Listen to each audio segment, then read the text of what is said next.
7 of the last 9 games between these two have delivered more than 3 goals. It is a fixture that often delivers in terms of entertainment on the pitch, Scott. However, given the tactics of both managers so far this season, I suspect this might be one not to go down in the pantheon of North London classics. Yeah, I think it is one of those. I don't think we're being too negative to say Thomas Frank has come in and he's trying to shore up the defence at Spurs. We know how Mikel Arteta tries to sort of win games, make them very, very difficult to break down.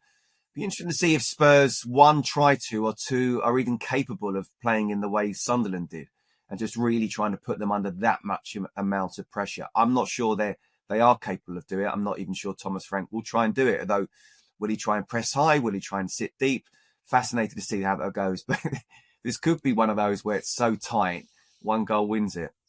Yeah, I was making notes this morning, having looked back at some of the international results and team news.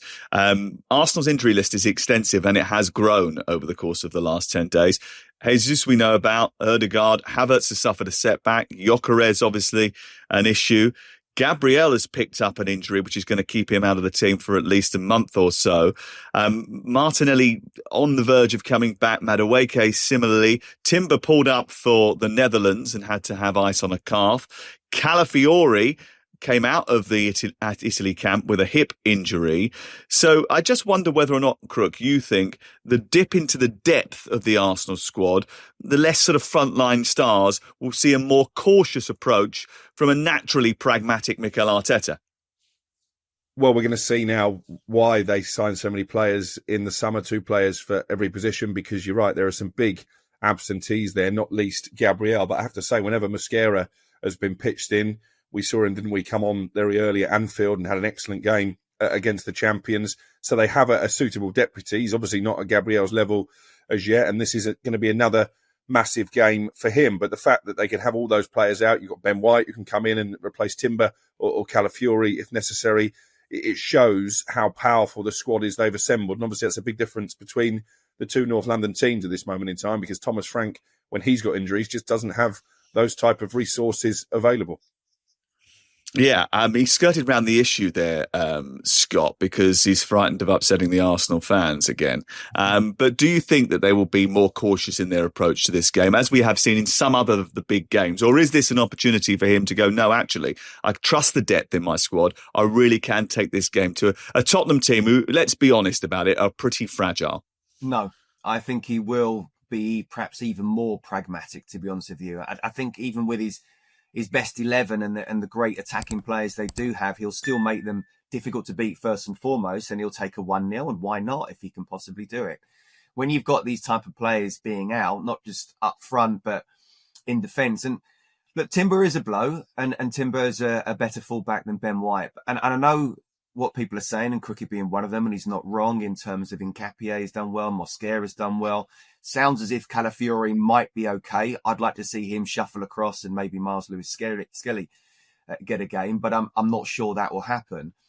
The thing is, these are the type of games. This is the type of period where it's all about the reason why they sort of built the best squad in the Premier League. However, when you lose certain key players, whether it's up front, midfield, or at the back, someone doesn't come in just like for like. So what I'm saying here is Gabriel has become such an important and integral member of that side, not just from a defensive point of view, but obviously from a goal-scoring point of view, where the set pieces are so important, that unless someone can step up and do exactly the same, there's no doubt about it, that is a bit of a drop, like a Declan Rice going, like maybe a Saka, but you've got a Madueke. I think he's become that important to Arsenal.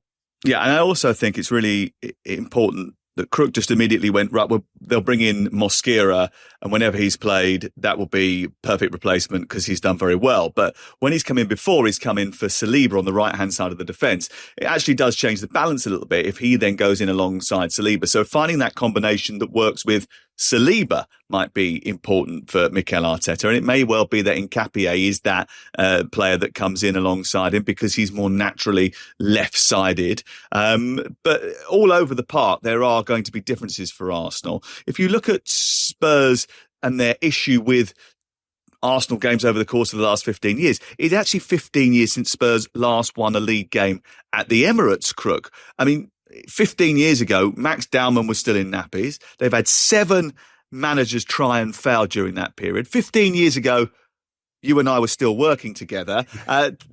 What chance? Some things never change.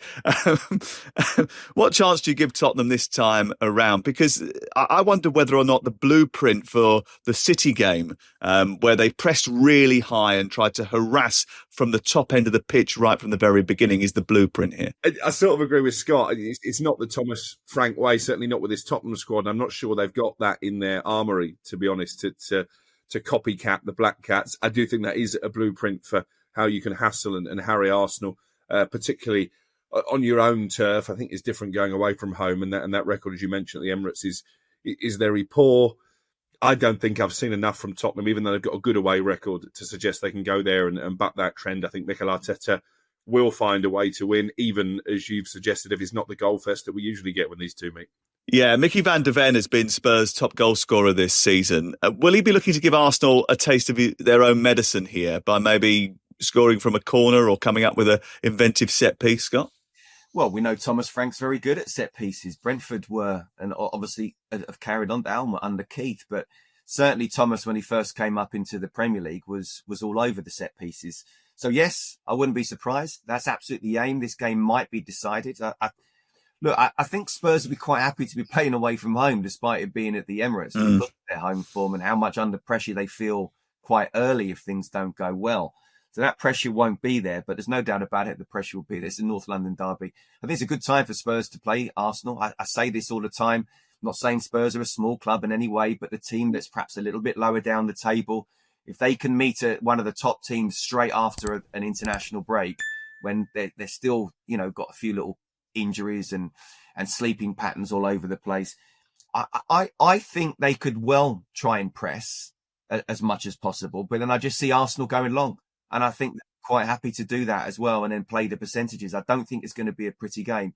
I'd like to see, if it looks like Kudus is going to be back, I'd like to see Brennan Johnson on the left-hand side. I thought he did well for Wales in midweek, a goal and assist, and just cutting inside. So it's going to be interesting to see, the team selection and tactics. But I don't see it being a pretty game. I just think they've got more magic, Arsenal, as a Saka.